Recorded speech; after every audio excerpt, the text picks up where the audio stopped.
小白聊日房。大家好，我是小白，欢迎来到我的频道。今天和大家分享有关日本房产投资的风险的话题。我们都知道，只要是投资就都有风险，日本的房产投资也不例外。具有房价便宜、租金回报率高等优点的同时，也存在各种各样的风险。身在海外想投资日本房产的朋友，一定要做好功课，了解清楚都有哪些风险，避免遭受不必要的损失。那么日本房产投资都有哪些风险呢？一起来了解一下吧。第一，自然灾害带来的风险，也是最大的风险。无论是哪个国家的房产投资，都要承担例如地震、台风、海啸、洪水等人力不可抗拒所带来的风险。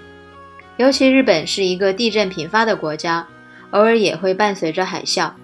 所以和其他国家相比，自然灾害带来的风险就相对大一些。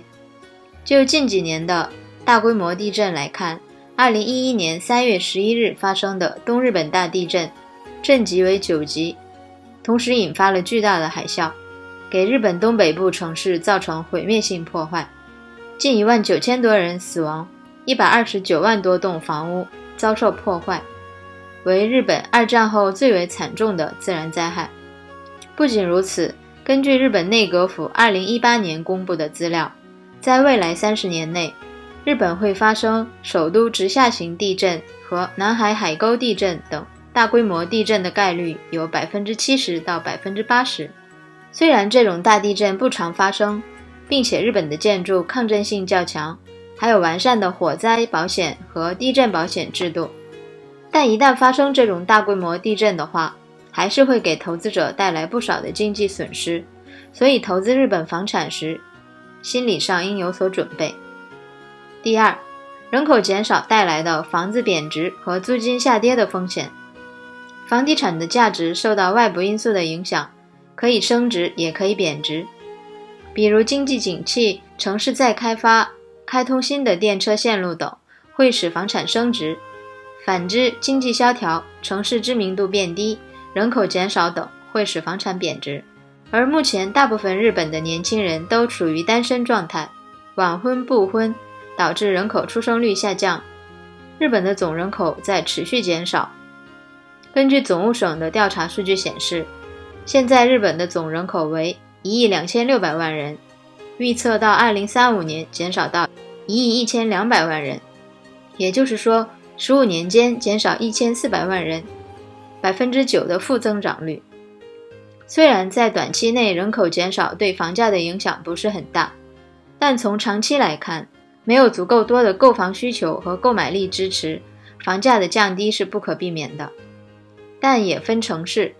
目前日本大城市与地方城市之间存在人口过于集中和过疏的两极分化现象，加上日本政府为了弥补人口减少带来的劳动力不足的缺陷，决定大量引进外来人口，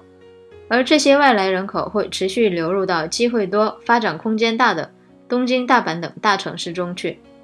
房价的增值潜力会更大。相反，人口过疏地区房产数量过剩，房价和房租下跌的速度也就加快了。第三，空室风险。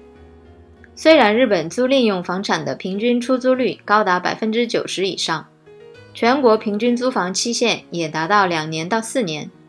但是买房出租不可能一直都是满室的。随着租客的升学、工作调动、结婚生子需要换更大的房子等不同阶段的需求，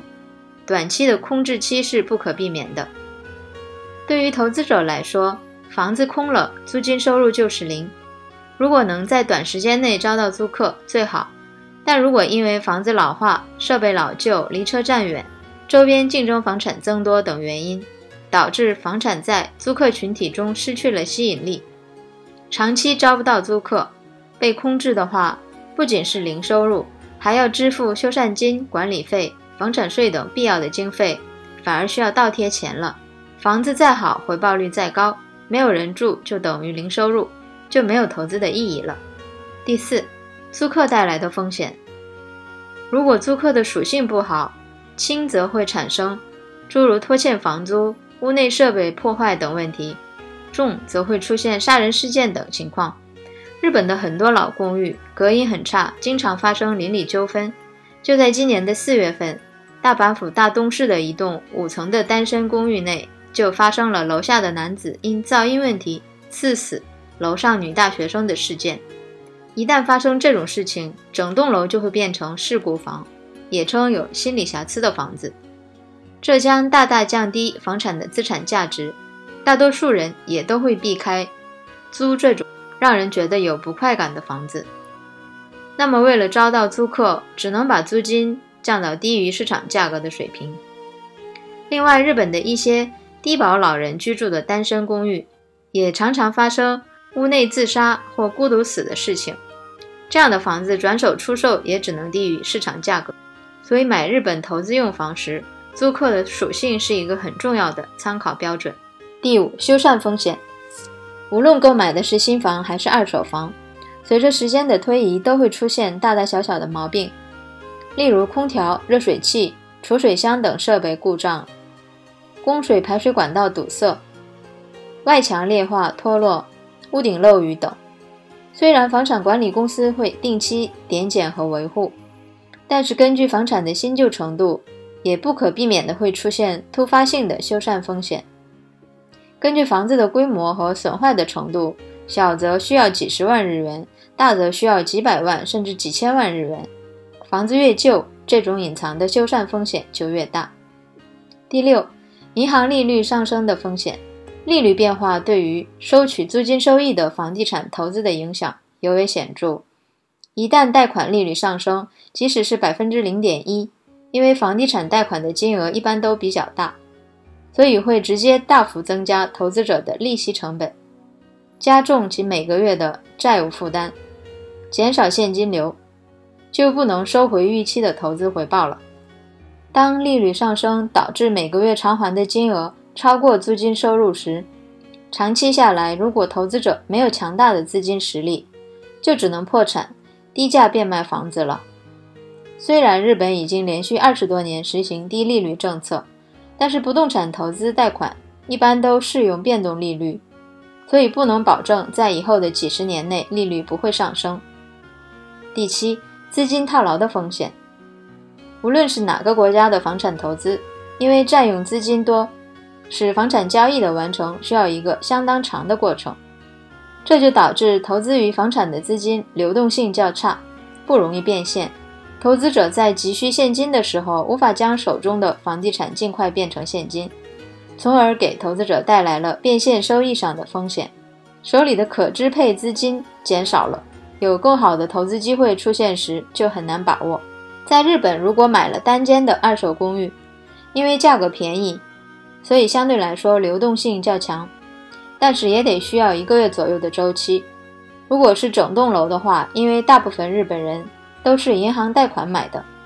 所以急需出售的时候，需要的周期会更长一些。另外，如果买了旧耐震的楼，或者是容积率超、不能重建等违法建筑物的话，因为不好得到银行融资，所以出售时可能迟迟找不到买家，即使找到了，也不能以自己希望的价格出售，所以把所有的资金投入到房产投资当中是一件非常危险的投资行为。以上就是小白总结的日本房产投资的主要风险，希望对大家有帮助。好了，今天的内容就到这里。